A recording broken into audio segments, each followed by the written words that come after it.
Et au mois de juillet, qu'est-ce qui s'est passé? On a pris un taxi. C'était un Yango, je pense.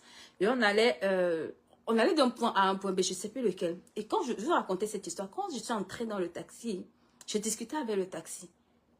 Et le taximan était tellement déterminé. Il disait, ma soeur, je suis déterminé. Je travaille. Et je demandais au monsieur, mais pourquoi est-ce que vous travaillez autant? Il m'a dit, j'ai un rêve dans mon cœur. C'est que je veux amener ma famille au Canada. Et il m'a dit, et pour ça, je vais travailler jour et nuit. Il m'a dit, j'ai essayé une fois, je suis déjà partie. Ça n'a pas marché, j'ai été rapatriée. Je crois qu'il avait été au niveau de l'Europe. Et il a été rapatrié. Et il m'a dit, et maintenant, j'ai le rêve de partir avec ma famille au Canada. Et il m'a dit, je travaille jour et nuit pour ce rêve. Et je vous assure, j'étais assise à côté de ce taximan. Et c'était une leçon de vie pour moi. C'est que parfois, quand tu donnes, tu donnes des conseils, et puis tu t'assois, tu vois ça en live. En fait, tu vois ça en reel. Le monsieur, il m'a dit, je travaille H24.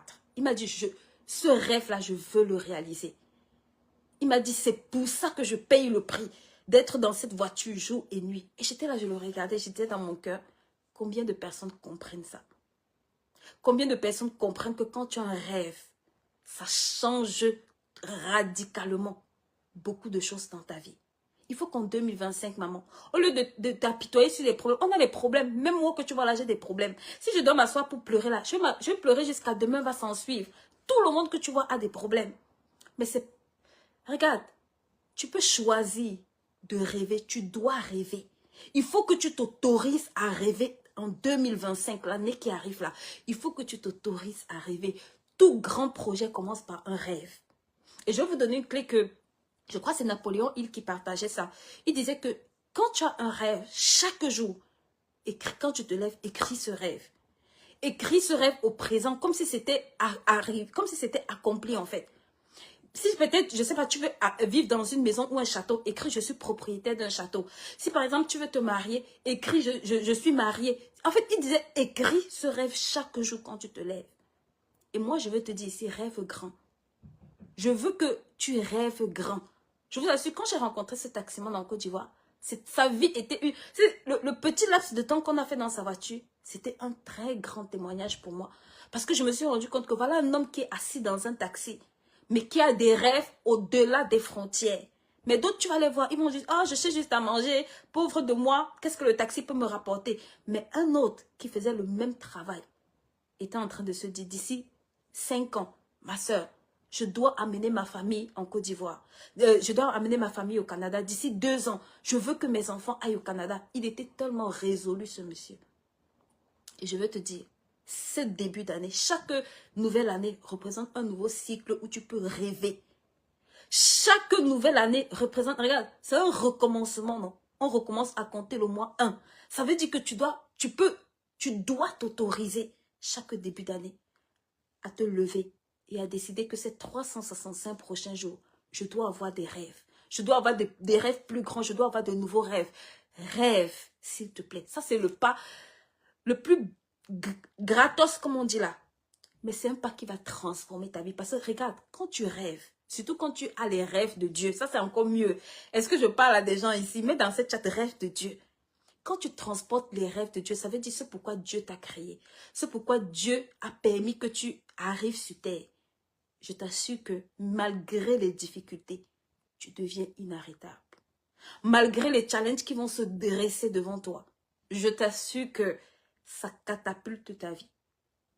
Ça transforme ta vie. Quand tu sais pourquoi, quand tu sais que ce rêve est gravé à l'intérieur de toi, je t'assure. Donc, en ce début d'année, je veux que tu t'autorises à rêver. Et si tu ne sais pas quel rêve avoir, retourne auprès de ton Créateur. Va dire au Seigneur, Seigneur, mets-moi des rêves dans mon cœur. J'ai besoin d'apprendre à rêver. Je veux rêver les rêves que toi, tu as pour moi. Je veux avoir ces rêves-là. Ces grands projets, ces projets de paix-là, je veux les avoir. Donc ça, c'est la première chose avec laquelle, ok, je veux que tu apprennes à rêver. Dieu n'a pas de petits rêves pour chacun d'entre nous. Dieu a des grands rêves. Et ton but et mon but, c'est de découvrir ces rêves. Parce que quand tu commences à rêver, ça commence à changer la façon dont toi, tu te vois. Beaucoup de gens se voient petits parce qu'ils ont de petits rêves.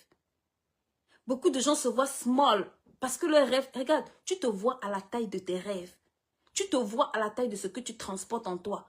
Tu peux voir quelqu'un, il est tout petit comme ça, mais ce qu'il transporte en lui, my God, c'est des entreprises, des multinationales. Rêve, il n'y a pas de taxe sur le rêve. Il n'y a pas une taxe qu'on a mis rêve plus TVA. Donc tu as le droit de rêver.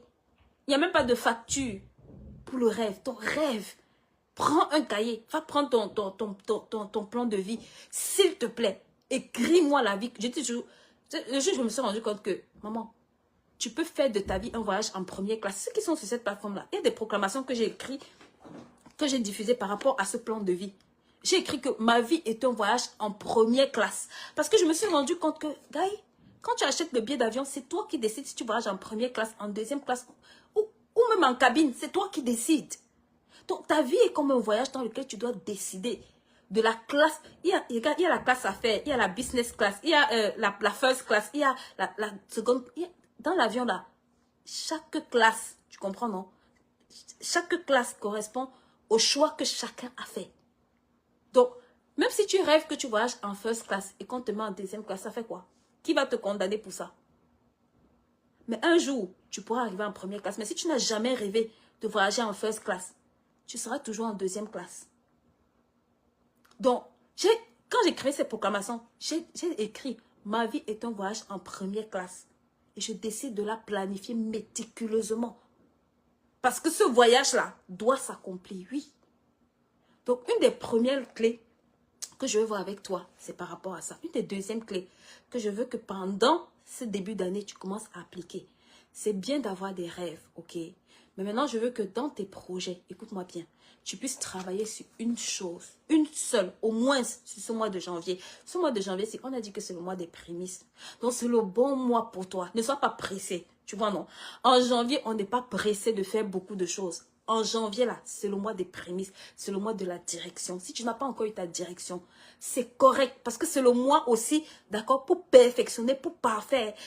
C'est le mois où tu prends le temps de construire tes 12 prochains mois, tes 11 prochains mois. Donc, ne sois pas pressé, en fait. Janvier est fait pour que tu mettes les bases aussi de ton année qui arrive.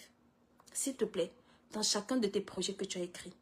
Je partage ça avec beaucoup d'entre vous et c'est quelque chose que j'ai fait pendant la traversée de cette année. Je me suis assise et pour tous les projets que le Seigneur m'avait mis à cœur, j'ai réécrit la vision que Dieu m'a donnée. Ou en tout cas, ce que j'avais dans mon cœur par rapport à ça.